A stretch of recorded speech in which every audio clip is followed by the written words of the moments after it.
Imagine a city so magnificent and wealthy, ruled by a legendary king, that it vanished beneath the waves like a forgotten dream, only to re-emerge thousands of years later.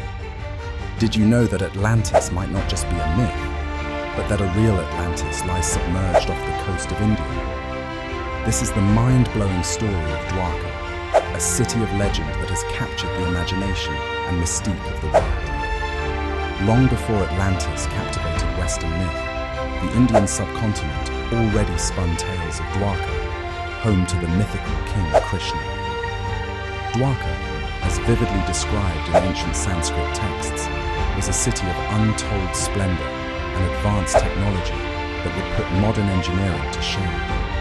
Floating palaces, high-tech moat systems, and otherworldly artifacts, these were just a figment of religious scriptures, most thought, until physical evidence suggested otherwise. The tale begins with the Mahabharata and the Bhagavad Gita, ancient Indian epics that astutely narrate the dynasty of Krishna. Dwarka was a city believed to have been built overnight by the divine power of Krishna in response to a political exile from his home. The script claims that the city was laid out in a unique layout of 6 sectors, each separated by wide roads and housing majestic gold palaces for Krishna's family and followers. But if Dwarka was real, could such a bastion of power simply disappear without a trace at the dawn of human civilization? For centuries, skeptics chalked Dwarka up to folklore, claiming it impossible for a subaqueous city to exist without corroborative evidence. That is, until science caught up with mythology. The dawning of the 20th century sparked the beginning of underwater archaeological feats, unraveling secrets of the deep with technology that allowed us to explore much more than the reach of our limbs. In 2000, a team of Indian marine archaeologists, led by the National Institute of Ocean Technology, began uncovering something spectacular off the coast of the western Indian state, Gujarat. As they submerged their advanced sonar equipment, the waves of possibility began transforming into echoes of history, vibrations marking what appeared to be stone structures beneath the sea.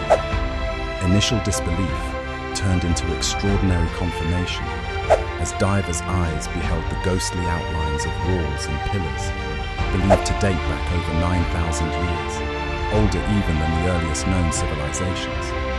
Radiocarbon dating and thermoluminescence unveiled a timeline that aligned precisely with the cultural lore surrounding Krishna's reign. Mysteries layered upon mysteries, building intrigue with each passing current.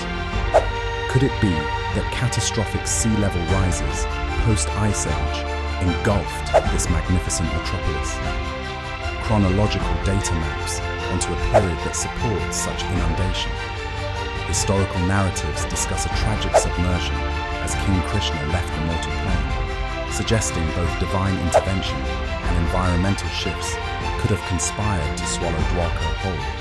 This submerged ancient gem challenges the way we perceive historical timelines, whispering secrets of a hitherto uncharted civilization. Modern-day archaeologists believe that even now, what has been explored represents just the tip of the iceberg, a mere segment of an entire sunken city, with corridors and hallways running throughout the unexplored seabed. Though certain corroborative findings confirmed a potentially sprawling underwater city, skepticism remained rife. Do these ruins genuinely correlate with the legend of Krishna's Dwarka, or do they belong to yet another unforeseen extinct civilization from the backdrop of forgotten history?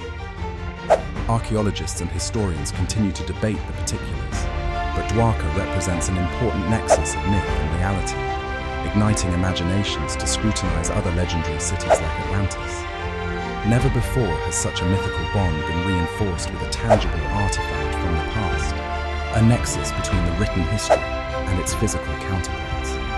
Beyond marveling at its existence, the implications of Dwarka's unearthing are, without exaggeration, monumental.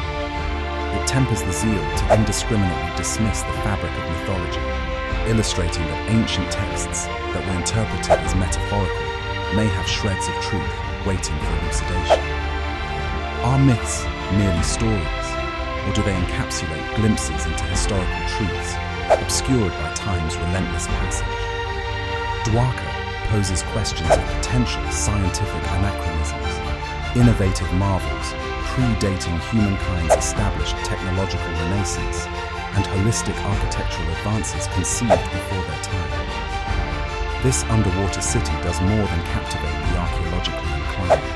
It fosters a universal conspiracy to explore our limitless history, compelling us to peer beneath the surface.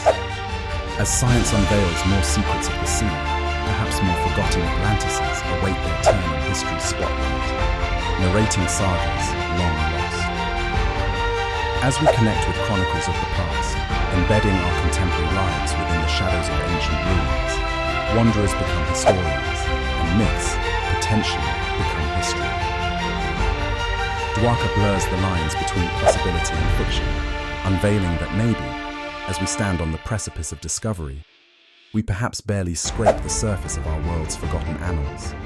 So, next time you drift by tales of the extraordinary, pause to ponder if they map hidden histories waiting to be found. Perhaps somewhere far beneath other azure waves, the next grand story wraps itself secretively within antiquity's embrace, poised at the edge of discovery, waiting to surface once more.